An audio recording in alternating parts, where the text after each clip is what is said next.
Mr. Chairman, Mr. Gensler, as to the application of the CFTC proposed rules to foreign counterparties and to foreign dealers, I was going to ask you about a concern here over regulatory arbitrage and over the fact also that they're going to wait this out.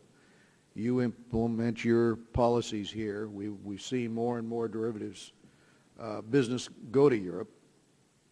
And at the end of the day, we have American financial companies severely disadvantaged vis-a-vis their foreign competitors.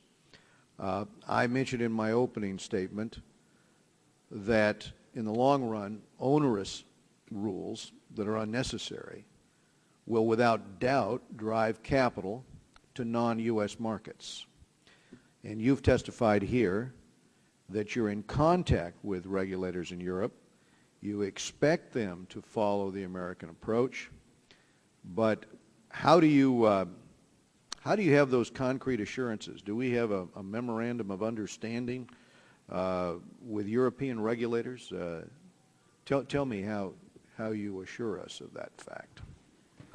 We're working very closely. All three of our agencies are working very closely with the Europeans and Asian regulators. We actually share our proposal documents, memos, and drafts with them. I think, depending upon budgets, I guess, but I'll be back over in Europe in March in front of the European Parliament, possibly. So we're working very closely. Their proposals, I'm optimistic, are quite consistent on clearing, this end-user approach, swap data repositories, the dealer regimes. They are a little bit time-wise behind us, a little later than us. Yeah, they're going to be later. And I don't know where Brazil and Toronto and Singapore are going to be here, but I think it's going to be very hard to try to convince us that American firms are not going to lose business to European competitors when that's already happening now. Let me ask you another question, and that has to do with the fact I know today the SEC and the CFTC, you're saying they're trying desperately to get this collaborative environment. But on the most important rules, you're failing to get that kind of collaboration between the two agencies. And the differences in the derivatives markets you oversee are virtually non-existent. I mean, there's a lot of overlap there in products and users.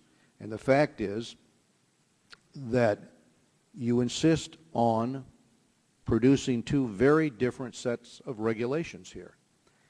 And if this is the end result, end users and investors are not going to be better off. It's going to be a boon for foreign companies.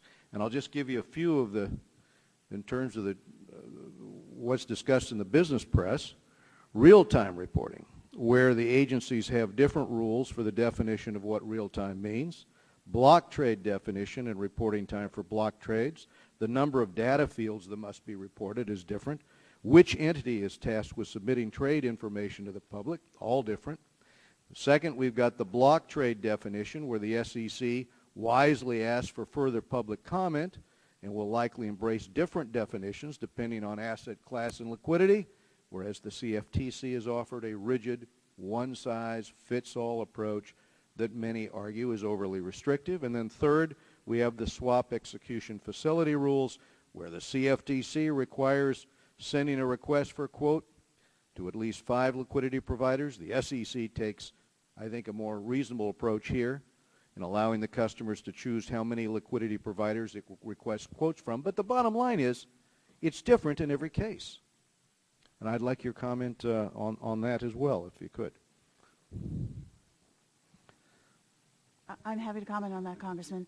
I'd say a couple of things. One is that we are working very closely together, and there are many more things that are the same than that are different, although you have pointed out, I think, some important differences. I picked out some of 50 that in the business press have been pointed out.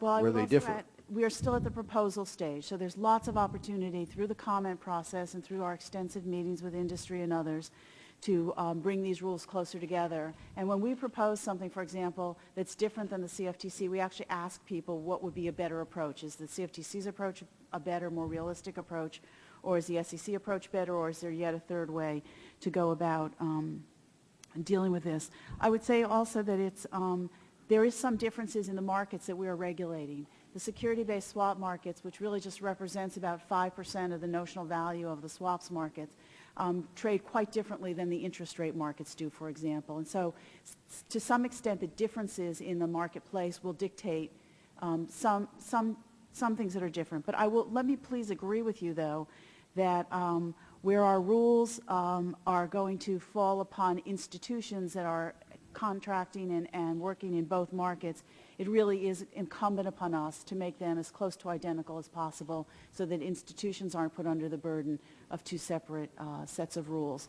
Where the rules go to, for example, differences in the way orders might interact within the marketplace, there might be some justification for slightly different rules because of the nature of the products that are being traded. Mr. Chairman.